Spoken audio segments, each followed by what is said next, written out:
Hey, thanks for tuning in to Twang and Bang. This is my Remington 700 PSS. I got it in 2002.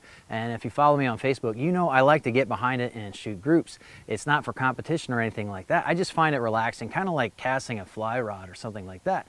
And the cool thing is, if I do my part, this rifle will shoot factory ammo like this gold medal match, sub half minute of angle, very, very consistently. I started to realize recently that the 3.5 pound factory trigger pull that this had was more than what I wanted to. I felt like there were times with my relaxed shooting style, even just that light of a trigger pull, I was pulling the crosshairs off of the bullseye, just enough to open up those groups a little bit. And so I wanted to try a lighter trigger. After doing a lot of research, I settled on the Timney 510. At its price, it offers great user adjustability and a fantastic feel. And that's why it's coming up next on Twang and Bang.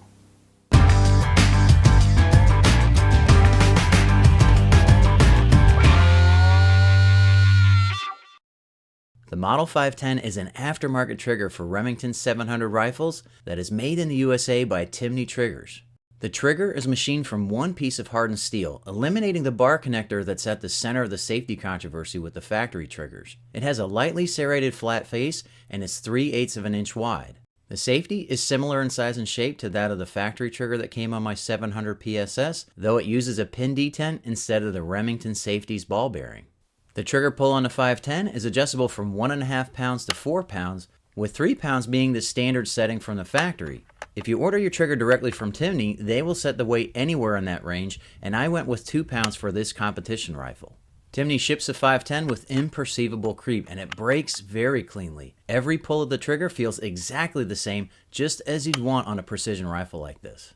Timney also sets the over travel nice and short, which meant that I had to look at the video frame by frame to see what the gauge read when the trigger broke. My average pull came in at about 2 pounds 5 ounces, which is certainly within the error range for the gauge. The first thing you'll notice about how the 510 is constructed is its one-piece machined aluminum housing. It's beefier than the stamped side plates of the factory trigger, providing a solid base for a smooth trigger pull. The sear engagement screw at the rear of the 510 is set at the factory and locked with red lacquer because this will not generally need further adjustment. Over travel and trigger weight are easily adjustable with set screws at the front of the housing, and Timney includes directions on how to do so. The 510 is basically a drop-in trigger with a few minor exceptions. The bolt release must be bent to engage the bolt lock, but this is really easy and takes only seconds to do once the Timney is installed in your rifle. Some stocks will need minor Dremel work to accommodate either the wider trigger or the safety pivot pin. I didn't have to do either to my HS Precision stock, but it's usually easy to fix if you find clearance problems with your combination. The trigger bow on the 510 is very similar to the factory trigger that came on my 700 PSS, which is a tactical rifle. The Timney is longer, however, giving a more cradled feel to my trigger finger. With an MSRP of only $135, the 510 is a very attractive option for those looking for user adjustability with a great feel.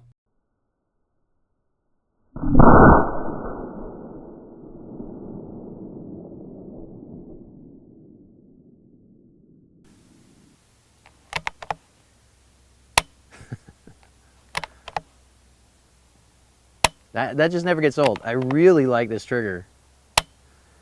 Installing it actually went really fast. It took me less time to install it than it did to get all the tools together to do the job.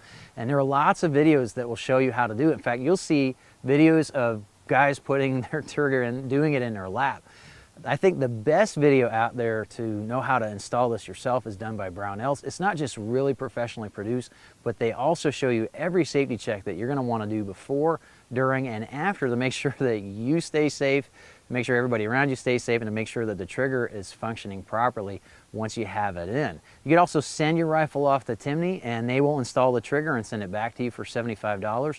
And any gunsmith should be able to do it for, I don't know, $30 to $50. I can't imagine that they would charge more than $50 to do a job this easy. If you want to learn more about the Timney 510, be sure to click the link in the video description below.